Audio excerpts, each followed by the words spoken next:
64টা, তার মধ্যে 62টি অপরাধ ক্ষমা করে গেছে। বাকি কটা? 2টি। এই 2টো অপরাধের ক্ষমা নেই।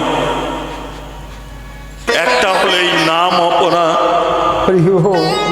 আর একটা হলো এই ভক্ত বৈষ্ণব চরণে অপরাধ।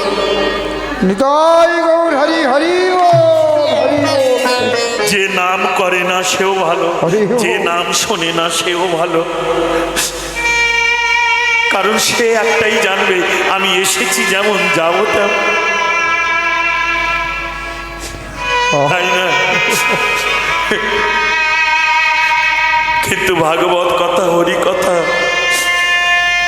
যদি ভক্তি ভরে কেউ শোনার মতো 3টে অক্ষর শ্রবণ করে, 3টে, বেশি না। এই দেখো